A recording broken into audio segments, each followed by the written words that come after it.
ಓಂ ನಾಗರಾಜಾಯ ನಮಃ. ನಿತ್ಯಭಕ್ತಿ ಕಾರ್ಯಕ್ರಮಕ್ಕೆ ಸುಸ್ವಾಗತವನ್ನು ಕೋರುತ್ತಾ, ಹಾವು ಅಂದಾಗ ಪ್ರತಿಯೊಬ್ಬರು ಭಯ ಪಡ್ತಕ್ಕಂಥದ್ದು ಅಥವಾ ಏನು ಭಕ್ತಿ ಸಮರ್ಪಣೆ ಮಾಡ್ತಕ್ಕಂಥದ್ದು. ಆದರೆ ಅದೇ ಹಾವನ್ನು ನಾವು ವಾಸ ಮಾಡ್ತಾ ಇರ್ತಕ್ಕಂಥ ಮನೆ ಅಥವಾ ಕಾಂಪೌಂಡ್ ಆಗ್ಬೋದು, ನಮ್ಮ ಮನೆಯ ಒಂದು ಅಂಗಳ ಇರ್ಬೋದು, ಅಥವಾ ನಮ್ಮ ಮನೆಯ ಪ್ರಿಮೈಸಸ್ಸಲ್ಲಿ ಎಲ್ಲೇ ನಮ್ಮ ಮನೆಯ ಸುತ್ತಮುತ್ತಲು ಇದ್ದಂತಹ ಜಾಗಗಳಲ್ಲಿ ಹಾವನ್ನು ಸಾಯಿಸಬಹುದಾ ಅಂತಕ್ಕಂಥ ಪ್ರಶ್ನೆ ನಮಗೆ ಉದ್ಭವ ಆಗುತ್ತೆ. ಆದರೆ ಒಟ್ಟಾರೆಯಾಗಿ ಹೇಳಬೇಕು ಅಂದರೆ ಹಾವು ಸಾಯಿಸೋದೇ ಅಷ್ಟು ಶುಭ ಅಲ್ಲ. ಇವತ್ತು ಅರಣ್ಯ ನಾಶ ಆಗ್ತಾ ಇರ್ತಕ್ಕಂಥದ್ದು, ಪ್ರಕೃತಿಯಲ್ಲಿ ಈ ಆಗ್ತಕ್ಕಂಥ ಬದಲಾವಣೆಗಳಿಗೆ ಏನಾಗ್ತಾ ಇದೆ, ಇವತ್ತು ಹಾವು ಸಂತತಿನೇ ಕಡಿಮೆ ಆಗ್ತಾ ಇದೆ. ಅದೇ ಹಾವನ್ನು ಮನೆಯಲ್ಲಿ ನಾವು ಕೊಲ್ಲಬಹುದಾ, ಇದು ಶುಭನಾ ಅಂತಕ್ಕಂಥ ಪ್ರಶ್ನೆ ಸಾಮಾನ್ಯವಾಗಿ ಎಲ್ಲರಿಗೂ ಕಾಡ್ತಾ ಇರುತ್ತೆ. ಕೆಲವರು ಏನಾಗುತ್ತೆ, ತಕ್ಷಣ ಮನೆಗೆ ಹಾವು ಬಂದಾಗ ಅದನ್ನು ಸಾಯಿಸ್ಬಿಡ್ತಾರೆ.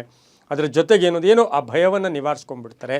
ಆದರೆ ಶಾಸ್ತ್ರ ಏನು ಹೇಳುತ್ತೆ, ಧರ್ಮ ಒಂದು ಶಾಸ್ತ್ರಗಳು ಏನು ಹೇಳುತ್ತೆ, ಇದನ್ನು ನಾವು ಇವತ್ತಿನ ದಿವಸ ನಾವು ತಿಳ್ಕೊಳ್ಳೋಕೆ ಹೋದಾಗ ಹಾವು ದೈವಾಂಶ ಸಂಭೂತ.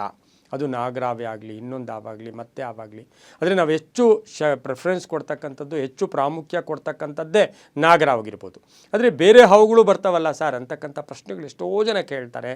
ಹಾವನ್ನು ನಾವು ವಾಸಿಸ್ತಾ ಇರ್ತಕ್ಕಂಥ ಮನೆ ಅಥವಾ ಎಲ್ಲೇ ಕಾಣಿಸ್ಕೊಂಡಾಗ ಸಾಧ್ಯವಾದರೆ ಆ ಹಾವು ಹಿಡಿತಾರಲ್ವ, ಅವರನ್ನು ಕರೆದು ಸ್ವಲ್ಪ ತಡ ಆದರೂ ಚಿಂತೆ ಇಲ್ಲ, ಅದನ್ನು ಅವರಿಗೆ ಒಪ್ಪಿಸ್ತಕ್ಕಂಥದ್ದು ಶುಭ ಆಗುತ್ತೆ. ಹಾವನ್ನು ಮನೆಯಲ್ಲಿ ಸಾಯಿಸ್ತಕ್ಕಂಥದ್ದು ಅದು ಅಷ್ಟು ಶುಭ ಅಲ್ಲ.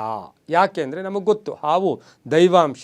ಶಿವನ ಕುತ್ತಿಗೆಯಲ್ಲಿರ್ಬೋದು, ವಿಷ್ಣು ಮಲಗಿರ್ತಕ್ಕಂತಹ ಒಂದು ಹಾಸಿಗೆ ಮಾಡ್ಕೊಂಡಿರೋದಿರ್ಬೋದು, ಗಣಪತಿಯ ಹೊಟ್ಟೆಗೆ ಸುತ್ತಕೊಂಡಿರ್ತಕ್ಕಂಥದ್ದು, ಇಡೀ ಬ್ರಹ್ಮಾಂಡವೇ ಈ ಭೂಮಿಯೇ ಹಾವಿನ ಮೇಲೆ ನಿಂತಿದೆ ಅಂತಕ್ಕಂಥದ್ದನ್ನು ಕೂಡ ಶಾಸ್ತ್ರಗಳು ಹೇಳ್ತಾ ಇರುತ್ತೆ. ಅದರ ಜೊತೆಗೆ ಇವತ್ತು ನಿಧಿಗಳು, ಏನೇನು ನಿಧಿಗಳಿದೆ, ಈ ನಿಧಿಗಳೆಲ್ಲವೂ ಕೂಡ ಇವತ್ತಿನ ದಿವಸ ಕಾಯ್ತಾ ಇರ್ತಕ್ಕಂಥದ್ದೇ ಹಾವಾಗಿರುತ್ತೆ. ಅದರ ಜೊತೆಗೆ ನಾಗರಾಜ ಅಂತೀವಿ, ನಾಗ ಪೂಜೆ ಮಾಡ್ತೀವಿ, ಅನಂತ ಅಂದರೆ ನವನಾಗಗಳನ್ನು ಕೂಡ ನಾವು ಪೂಜೆ ಮಾಡ್ತಕ್ಕಂಥದ್ದು.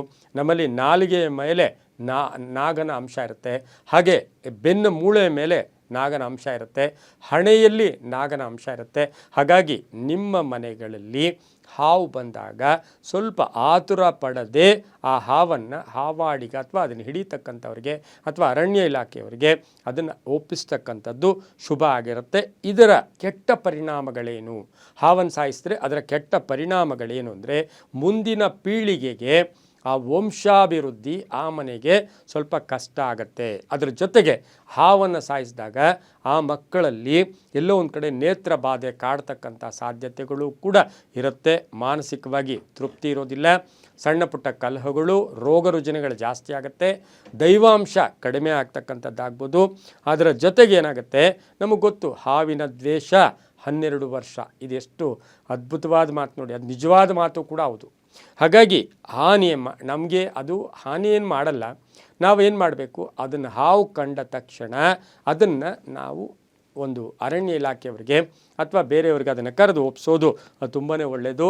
ಯಾರ ಮನೆಯಲ್ಲಿ ಹಾವನ್ನು ಸಾಯಿಸ್ತಾರೆ ಆ ಮನೆಯಲ್ಲಿ ಆ ವಂಶ ಪಾರಂಪರ್ಯವಾಗಿ ಸರ್ಪ ಶಾಪ ಅಂತಕ್ಕಂಥದ್ದು ಬರುತ್ತೆ. ಎಲ್ಲೂ ಕೂಡ ಹಾವು ತಾನು ಕಡಿಬೇಕು ಅಂತ ಯಾರ ಮನೆಗಳಿಗೂ ಬರಲ್ಲ, ಯಾರನ್ನ ಸಾಯಿಸಬೇಕು ಅಂತ ಬರೋದಿಲ್ಲ. ಅದೆಲ್ಲೋ ಅಪ್ಪಿತಪ್ಪಿ ನಮ್ಮ ಮನೆ ಅಥವಾ ವರಾಂಡ ಅಥವಾ ಎಲ್ಲೋ ಒಂದು ಕಡೆ ಕಾಣಿಸ್ಕೊಂಡಾಗ ಅದನ್ನು ಸಾಧ್ಯವಾದಷ್ಟು ನಾವು ಸಾಯಿಸದೆ ಅದನ್ನು ಹೊರಗಡೆ ಕಳಿಸೋದು ಶುಭನೇ ಹೊರತು, ಶಾಸ್ತ್ರಗಳ ರೀತಿ ನೋಡೋಕ್ಕೆ ಹೋದಾಗ ನಂಬಿಕೆಯ ಆಧಾರಗಳಲ್ಲಿ ಪುರಾಣಗಳಲ್ಲಿ ನೋಡಿದ್ರೆ ಹಾವನ್ನು ಮನೆಯ ಸುತ್ತಮುತ್ತಲೂ ಸಾಯಿಸ್ತಕ್ಕಂಥದ್ದು ಶುಭ ಅಲ್ಲ ಅಂತ ಹೇಳ್ತಾ, ಸರ್ವೇ ಜನ ಸುಖಿನೋ ಭವಂತು, ಸಮಸ್ತ ಸನ್ಮಂಗಳಾನಿ ಭವಂತು.